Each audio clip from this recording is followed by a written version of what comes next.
We went inside Kfar Aza. Our mission was to go house by house to find any people that are still alive and to rescue them to a safe place and to clear out the village from Hamas. It was something I never think I will see in my life again. Vehicles and smoke, bullets, bodies, blood. Even today, I don't really process what I saw in that world. I never thought that Hamas can take down the big IDF army. When we moved house to house, we need energy. So we put our hands inside the pot. From the Shabbos meal, the family got killed a few minutes ago, they got kidnapped. That was a moment with me till today. When it was my turn to go to sleep, I went to a child room. It was a little girl room. I went to sleep on her bed, and I don't know what happened to her till today. And her father, he got killed on the front of the home. We didn't have the time to think. We didn't have the time to feel. When I hear gunshots, I'm running into the gunshots. Maybe someone need my help, I'm running inside. I go into the death, but I don't care. Yonatan Haber, thank you so much for joining us on JTV. How are you doing? I'm doing good. Thank you so much for welcoming to a beautiful studio. Oh, thank you so much for being here. We're delighted and honoured to have you. So before we jump into your story about October 7th and your life since, just share with our audience a bit about who you are and a bit about your background. Okay, so my name is Yonatan Haber. I'm 25 years old, and I born and raised in a North American family in a settlement, Efrat, in Israel. It's about 10 minutes from Jerusalem. My dad is from New York, my mom is from Canada. They studied in the States, they did Aliyah, and I was born and raised in Efrat. Efrat is a beautiful American village. Right now it's a little bit big, it's like 14,000 people, but it's basically a warm place, a lot of Americans, really safe. I can go to the park by myself, I don't need to go with my parents. Go and play football on the street on Shabbos. It was a beautiful childhood. When I finished high school, I decided to go to a combat unit, and I eventually went to the paratrooper units, and I served there for 3 years. After I finished my duty in the army, I decided I want to go to Los Angeles. That was my dream, to go to the big city, California. Oh, yeah? I went there. After a few months, I ran away. What did you want to do? I came without a job, and then I found a job in an Israeli company. And eventually, I had my own business of basically a salesperson, garage door. It's really Israeli thing, but I ran away. I didn't like the industry. The people there are shit. And I went to travel. I traveled all the United States with a friend, and I had always a dream to be a ski instructor. So I applied to a small company in California next to the Bay Area. We work mostly with Jews and Israelis, and since then I am a ski instructor and I work in that company. It was my dream. Today I'm studying in the IDC. I study business. Just finished my first year. And that's basically me in a few minutes. So you did 3 years service in the IDF, and did you have any particular moments that stand out for you then, or in combat, or anything like that in that time, or was it quite a? Because I'm trying to think what years that would have been. Would that have been like 2020? It was COVID time. So quite quiet, really. So if I look at it now, it was really quiet, Now we're in a war. Yeah. We had few stuff, but nothing serious like now. Right. We had a few missions, few stuff. I actually been in Gaza before.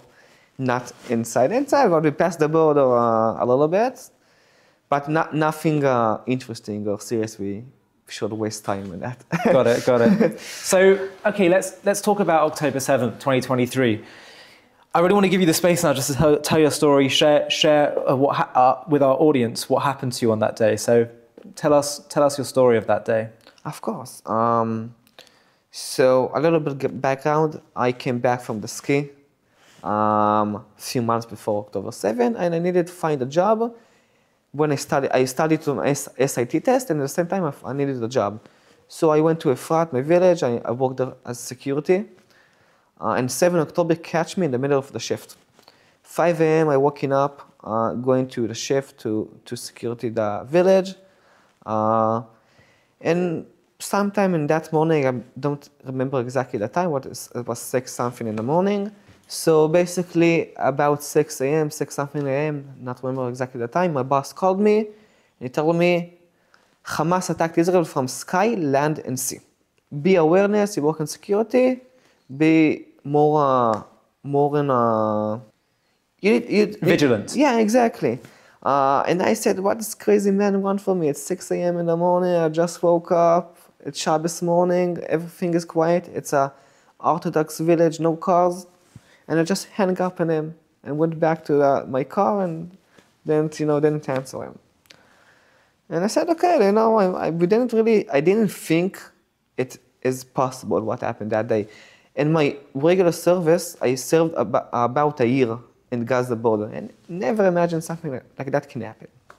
A few minutes later, I saw the news, I get photos and videos on social media, and I see, okay, I'm telling myself, I'm still tired. It's another attack, it happens all the time, it happened before, it will happen again. The IDF will come in a few minutes and the event will be done. Nothing to be worried about.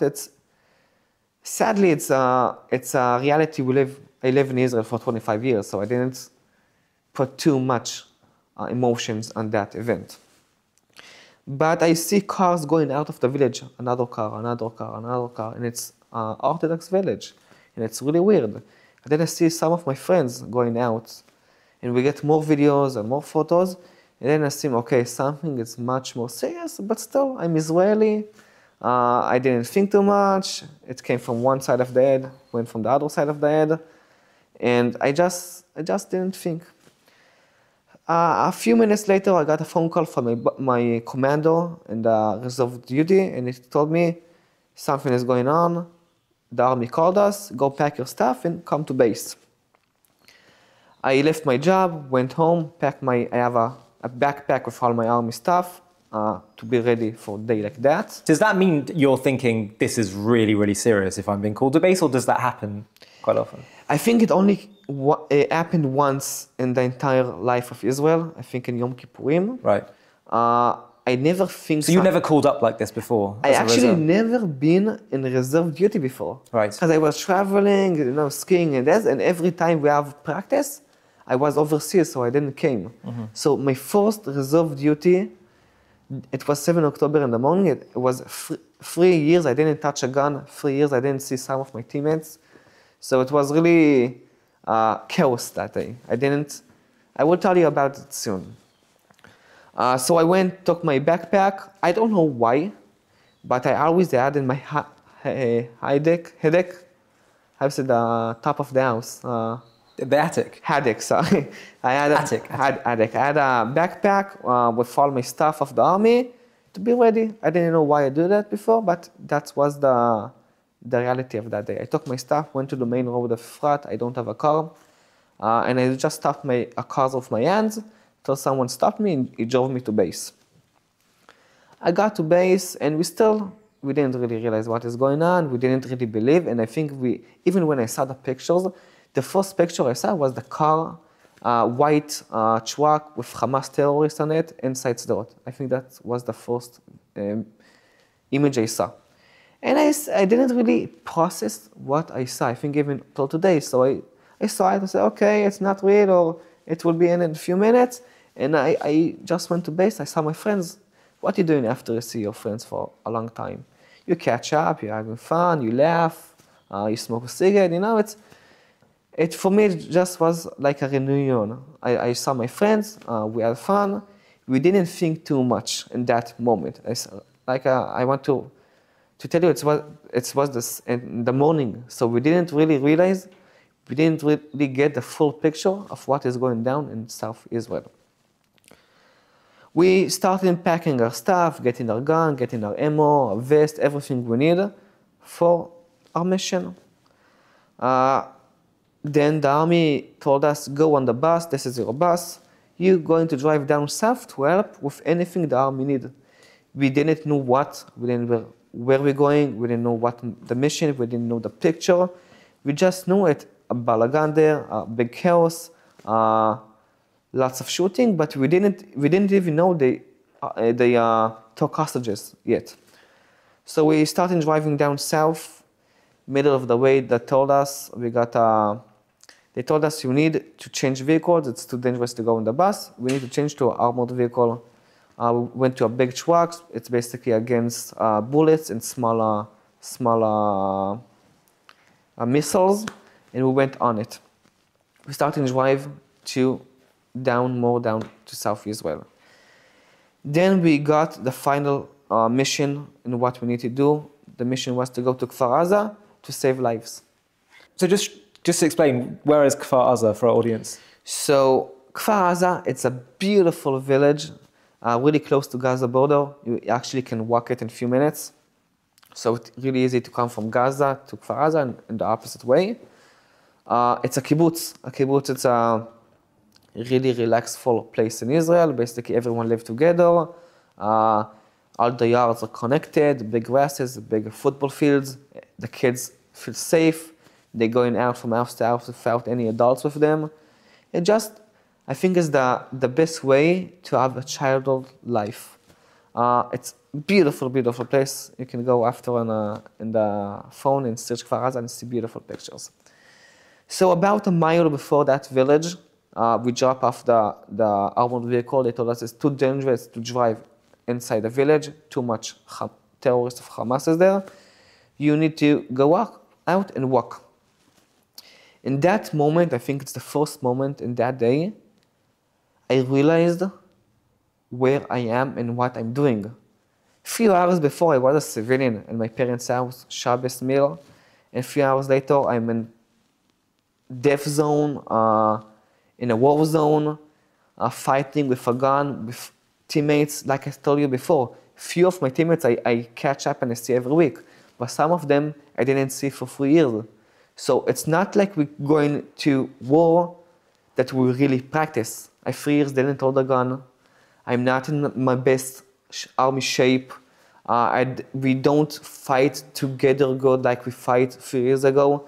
So it's hard, but we had only one thing in our head. It was families and young people and women, kids, men that stuck inside their house, and we need to go fast as possible and to rescue them house by house. I remember that road that we walk in 2 rows. In the middle of the road, it's destroyed from tanks. Usually army cars can't drive on civilian roads, especially tanks. It destroyed it, it's so heavy. You can see it on the road. On the side you see a lot of vehicles, and smoke, damage, bullets, bodies, blood. It was something I never think I will see in my life again. And I didn't really realize what I saw. Even today, I don't really process what I saw in that road. Eventually, we walked that mile and we went inside Kfar Aza. Our mission was to go house by house to find any people that are still alive and to rescue them to a safe place and to clear out the village from Hamas. So the next 3 days, we went house by house, we cleared it out, we saved civilians, we even saved animals. We saved a dog, cat, even a bird in that few days. And I want to share 3 moments of that few days that I think are stuck with me till today, and that are 3 red flags in that few days. So every red flag, I build it up into my mind and try to tell me this is real, this is what happened. Because all the other stuff I just I can't really process it, I really saw it. So one thing is that in the middle of the kibbutz, Kfar Aza, like I said, it's a beautiful place with a lot of grass, was in the middle of it was a big tank. The tank was damaged completely, broken, 2 walls from both sides, lots of bodies of also IDF soldiers, also Hamas guys. And it was something really, really, really big for me to process. I never thought that Hamas can take down the big IDF army to take a tank down inside Israel land, inside a Jewish kibbutz. It was something that I can't explain what it's doing to my head, but it did something, it moved something that moment. Another red flag for me, it's that it was Shabbos. Shabbos people have a lot of food, they have food in the plata, food in the fridge, food on the table. It's a family day that everyone stay together, everyone's supposed to be home. We came unprepared, we didn't come with enough food. I think we didn't come with food at all. Basically, when we moved house to house, we need energy. So we put our hands inside the pot. From the Shabbos meal, the family got killed a few minutes ago, they got kidnapped, or I didn't really realize that till today, but today I started to realize that I actually eating food from families' homes when I don't know what happened to them. The house is torn off, all the glasses are broken, blood, furniture is broken, everything upside down, some of them on fire even, blood, bodies, and we go and eating and we're moving on. That was a moment, it's with me till today. One night, I think it was after 48 hours, we decided we need to have some rest. We can't continue, we need to rest a little bit. So my team went to one house, and we decided after the team would guard the house inside Israel, we need 50% of the team to guard the house so the other 50% can rest down a little bit. It's crazy. Like, when I was in Gaza, most of the time we didn't put 50% guarding the house, we put less than that. So it was totally chaos, totally a war zone, totally a death zone. So when it was my turn to go to sleep, I went to a child room. It was a little girl room. I went to sleep on her bed. And I don't know what happened to her till today. And her father was part of the Kitat Konenut. Kitat Konenut is basically a first respond of the civilians inside the kibbutz, that if something happens, they jumping and trying to help the situation till the army comes. So he took his backpack, he has an army backpack, he went a few steps outside the front door, and he got killed on the front of the home. So I'm sleeping in his child room, in our bed, pink bed. He was killed in the front door, the house is upside down, waiting for the food. It's a situation I didn't... It's just a situation that did something to my head, to my body, and I can't explain what. That was another red flag for me.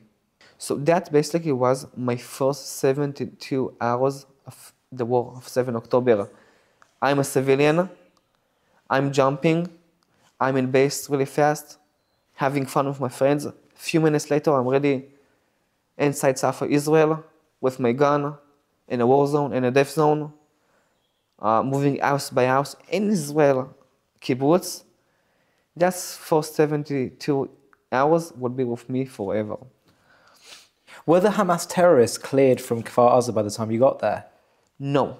It's actually, I'm a reserved unit, so I wasn't the first unit to respond for Kfar Aza. And I'm telling you what I saw.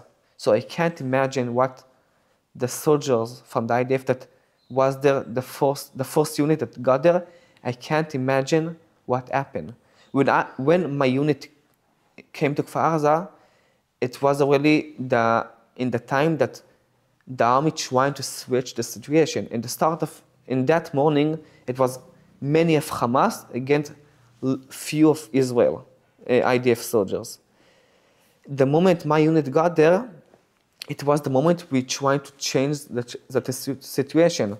Before we continue with the video, I want to share something with you. The entire anti-Israel movement is built on one central accusation: that in 1948, Israel stole the land, and ever since, Palestinians have simply been resisting. But what if everything we've been told about this story is untrue? What if the real history of 1948 shows not Arabs being forced out, but Jews, while seeking peace, having to fight for their survival against a genocidal enemy that willed its destruction long before Israel's re-establishment? Have a watch of the trailer for our new, groundbreaking and essential documentary entitled what really happened in 1948. And if you want to see the full film, just click the link in the video description. In 1948, the world witnessed the rebirth of the Jewish state, the State of Israel. A moment celebrated as a miracle of survival and self-determination after centuries of persecution and the horrors of the Holocaust. Yet for decades, this event has been twisted into a narrative of theft and catastrophe, with the so-called Nakba portrayed as Israel's original sin, where Jews allegedly stole Arab land and displaced innocents in a premeditated act of ethnic cleansing. But what if this story is fundamentally inverted? What if the cause and effect are the other way around? Not Israel aggressively seizing territory and Arabs responding in self-defense, but Arabs, driven by deep-seated hatred, rejecting the Jews' legal and historical rights to live in their ancestral homeland and waging a genocidal war long before Israel's re-establishment. In this JTV Plus documentary, we're going to uncover the unvarnished truth about 1948, the centuries of pogroms and anti-Semitic violence that set the stage, the Arab leaders' explicit calls for extermination, and the defensive war Israel fought to secure its existence. We'll challenge the pervasive lies head-on, showing how Arab rejection of peace wasn't about creating a Palestinian state, but about denying Jews the right to live at all. From the Nazi-allied leader of the Arabs in Palestine, the Mufti al-Husseini, to the forgotten occupations by Jordan and Egypt, when no Palestinian state was even considered, this is the story of a conflict rooted not in displacement, but in whether the Jews deserve to live in their homeland. Join us as we debunk the myths with facts, confront the historical record fairly but firmly, and reveal why 1948 was not an act of aggression, but a righteous response to annihilation. This is what really happened in 1948. To watch this JTV Plus documentary and access much more premium content, click on the link in the video description.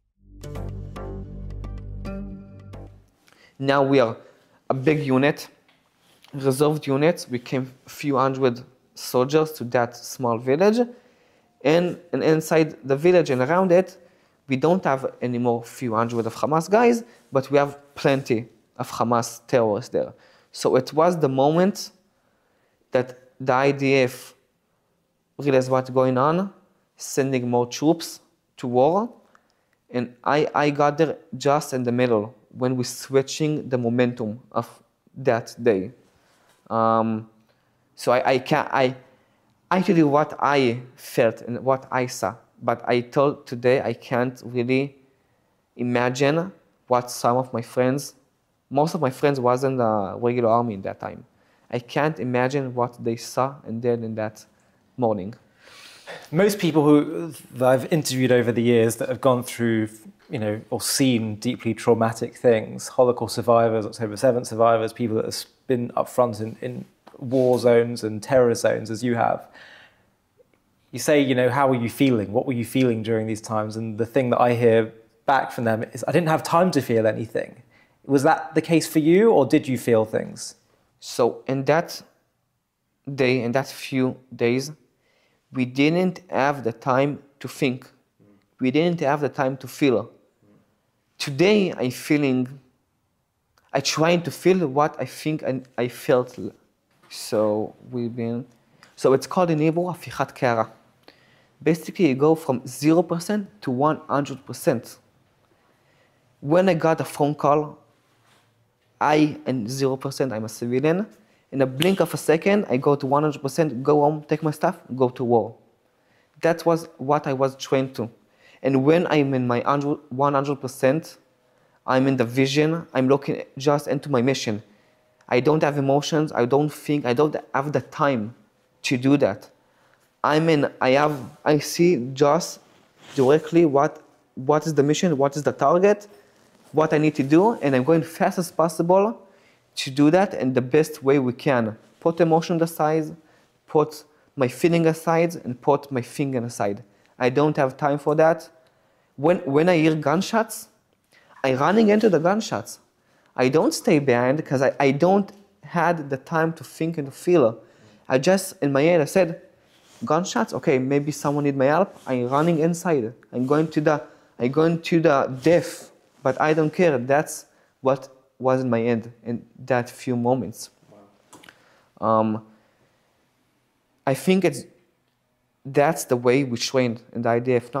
Not only me, but I think everyone. You see all the young generation, all the young, beautiful people, men and women that fought in that day in a combat unit, not in a combat unit too. Everyone did it in a blink of a second, and everyone did it in the best way they can. Absolutely, 100%. And I think I was saying earlier in our event we did a few days ago that I heard the hashtag going around in Israel was "We're as great as 48." That, you know, the youth of Israel, great as the generation of 1948. So how long did you remain in the IDF reserves after October 7th? And what were you doing? So till now, I did almost 400 days. I did about 350 days, I think so. Wow. After the few days in Kfar Aza, we went training. Like I told you, we didn't train a long time. We didn't fight in our best shape. So we wanted to bond and to practice fighting together. So when we get the next mission, we will be much more ready. Even on Shabbos and holidays in that time, the chief rabbi of the army and also from Israel told us, we don't care at Shabbos, go and practice, every minute count. So we practice 24/7, Shabbos, no Shabbos. Whenever we had the time, we did in practice. So we went after that for Gaza. I've been there for about 4 months. I was in Khan Yunis. Wow. And after that, I was in Lebanon and Syria too. Wow. Can you share with us some of the? Is there any moment in fighting in those areas that sticks out for you the most as something that you think people should know about? So I have a few points. Let's start with the first one. When we went to Gaza, it was the start of the war. We got all the support we can from the army, from the government, from the world. You know, people saw what happened 7 October. They said, okay, we support Israel. We'll give you 2 weeks of support. Exactly, 2 weeks of support. So we really felt that in the first few weeks in the fight in Gaza, that we get everything we need. We had the budget. We can do the stuff with, it's called, I always say it in English. We did the stuff in the way our army should do. We didn't think politics in that time. We just did the best way we can to bring the hostages back, to come home safe, and to protect our people. In Kfar Aza, we went house to house to save life. In Gaza, we went house to house to find any piece of a puzzle. Basically, Gaza Strip is a big puzzle. Tunnels, houses, bunkers, mosques, anything you can think about. And our mission was to go house by house in Gaza to find any piece of evidence of hostages, of people that got kidnapped, of Hamas, anything that we can help building the puzzle so we can bring home our people fast as possible. I think every second house we've been inside Gaza, we found something that connected to terror. It can be a tunnel, it could be a weapon, it could be missiles, it could be even in a school. We found books about Nazi Germany, about Hitler. We found books in a young school that's what they're teaching. Hate, how to hate Jews, and just bad stuff. So just explain for our audience so we understand, when you say you found tunnels or missiles or weapons, did that mean that that house was someone living there was a Hamas fighter, or that Hamas were using a civilian home to house their weapons or tunnels or whatever? So it's really hard to say. I can say that Hamas control everything. I'm not a politician, so I can't say if that house was someone from Hamas, or Hamas didn't give a choice to that house to say no to them, or Hamas take the property after the civilians went out from the war zone. So I can't give you the right answer, but all the neighborhood, everywhere Hamas was there. Yeah. I can't say exactly which house was who, but I think every 4 or 5 houses we saw entering to a tunnel. Every second house we found something. Even if it's a scarf of Hamas, a scarf of Hamas, I'm saying it can be something really that doesn't mean a lot, but Hamas scarf mean terror. Yeah. So if you find a scarf in a house, we probably say, okay, someone from this house is part of Hamas or is support Hamas. We saw a lot of stuff and we found a lot of interesting stuff. We even found a bicycle they stole from one of the kibbutzim in Israel. So we saw things that they stole from bases, computers, documents, vests, weapons that they stole on 7 October. We found a bicycle, like I told you. We even found cell phones and IDs of hostages that got kidnapped. We found a bag with a lot of them hiding in one of the innocent houses, but we found we know the hostages was in that house. Plenty of tunnels. We even found a tunnel that's going out from a grave. It's funny, but we saw that Hamas prepare for that moment few decades. Yeah. It's not even from Tzuk Eitan, it's not even 5-6 years. It's decades of prepare for that exactly moment. Yeah. I think, like I said, we went from 0 to 100. I think Hamas that day did the same, from 0 to 1,000. It was. If you look at it from on top, it's pretty incredible to go inside Israel, one of the most strong armies, and do what they did. They put money and thoughts and effort to do that, and I think we saw Hamas can't do it alone. We saw it's also Iran, and it's not alone. Yeah. And I want to compare Gaza to Lebanon, also on the military what we do, and also about the how we fight there, and also the intelligence. We can see the difference from our side and also from their side. In Gaza, you basically fight people, you fight Hamas. It's a guerrilla war zone. Hamas there can be in civilians' clothes. You can see civilians that join in Hamas. You don't know nothing. You need to go house by house because you don't have the intelligence. Everything changed on 7 October. You can take all the intelligence we have, throw it to the garbage. Everything changed. You need to do it by the ground. Hamas don't have medical staff. They don't have. They're fighting alone. They have 4 people together, 2 people together. They go fight till they get died, and that's it. It's not an army against army. It's army against terror, army against guerrilla war. And they're fighting behind civilians. So that's why it's really hard and harsh to fight in Gaza, and that's why Gaza, what happened in Gaza and what happened in Lebanon are so different. Can you just explain clearly so our viewers understand? Yeah. When Israel says that Hamas used human shields, explain to us specifically what you saw with your own eyes, what that means.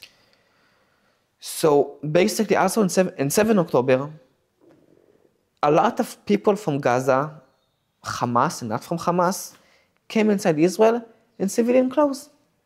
So you don't know. It's really hard to notice who is Hamas and who is not Hamas.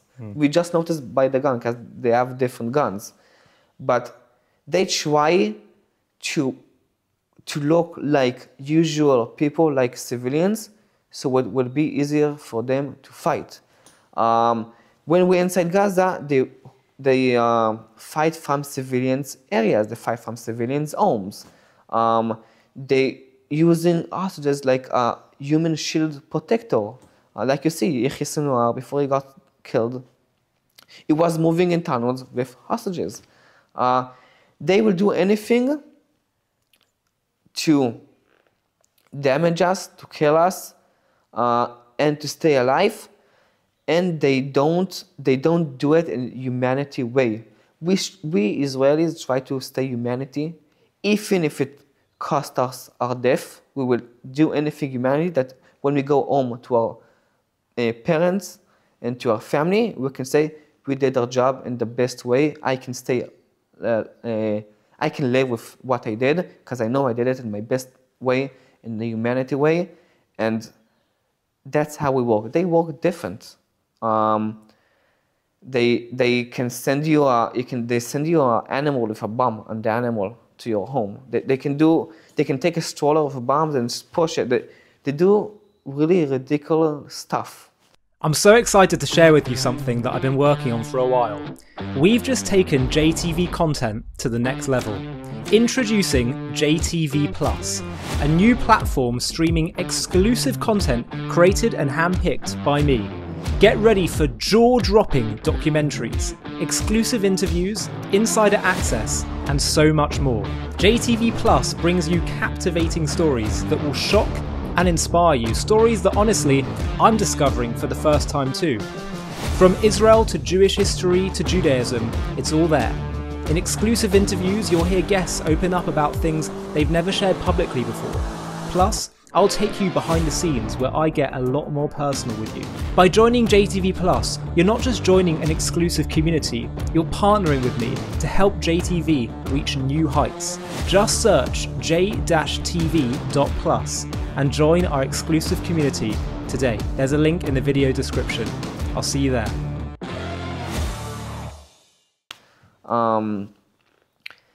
In Lebanon, it's different. In Lebanon, I think we had incredible intelligence. I don't know how the difference was, but I think the army put all the effort not in Gaza. They put it in Iran, Lebanon, places like that. Yeah. And we didn't went house by house. We went intelligent by intelligent. And everything that the army intelligence told us was 99% right. If they told us in this house you have a tunnel, we went to that house, we found a tunnel. And if not inside the house, we found in the backyard. Wow. The other bases, they was really like that. They have the same equipment. They have even medical stuff that in Gaza they don't have. In Lebanon they have exactly the same. It's called Yamachim in Hebrew.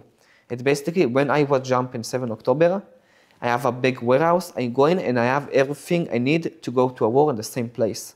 So we found the same Yamachim, the big warehouse, in Lebanon. We found a warehouse of weapons, warehouse of bombs, warehouse of clothes, warehouse of medical stuff, a warehouse of backpack. They were an army. I felt I fighting an army and I don't fight, not civilian, but I didn't fight in a civilian area. I also, when we do our missions there, I felt in the same way that when we go into a mission to do something, I felt that the other side working like our army. Like if we came 10 tanks and the Air Force and to ours, in Gaza, there was someone who go out from the tunnel, point and starting shooting and trying to, and he doesn't care to get killed, or he doesn't have the choice, or he doesn't have a reason to live. In Lebanon, they said, okay, we don't have a chance, and they back up. It was really, really different in anything you can think about. Gaza and Lebanon wasn't the same, and that's why also the effect of the war on each border was totally different. Yeah, that's fascinating. Yonatan, unfortunately, we have time constraints because I want to also have a conversation with 3 of your other colleagues who are all incredible. There's so much more to say, and maybe we can have future conversations virtually as well on JTV. The world is a small place now with technology. So I'm just so grateful to you, first of all, for your insights today and your just sharing your incredible heroism and experience. But more importantly than that, just your service to Israel, to the Jewish people, to the world. The fact that, as you say, when you hear bullets, you run towards it rather than run away. What can we say to repay you for your service and sacrifice? It's just incredible. So thank you for everything you do and for being here today. Appreciate it. Thank you so much. Really appreciate it. Am Yisrael Chai. Am Yisrael Chai, exactly. Before you go, you have to check out the trailer for our new documentary on Moshiach, the Jewish belief about the Messiah, what he will do, how the world will look after his coming, and why his arrival is close. And if you want to watch the full thing, just click the link below in the video description. For thousands of years, the Jewish people have carried a promise that history is not a random cycle, that suffering and darkness and exile are not the end of the story, that one day the world will be redeemed and the Messiah, the Moshiach in Hebrew, will come. But what does that actually mean? Who is Moshiach? When will he come? How will we know he's real? Why would God design a world that waits so long for redemption in the first place? And what will life feel like after he comes? With AI and machines beginning to replace work, maybe we're already catching a glimpse. But then what will we do with our days? The prophets spoke of that world long ago. In this groundbreaking JTV Plus documentary, we uncover the truth about the Jewish vision of the Messiah, who he is, why it matters, and why his coming could be closer than you think. Join us as we reveal the truth about history's most anticipated figure. To watch this JTV Plus documentary and access much more premium content, click on the link in the video description.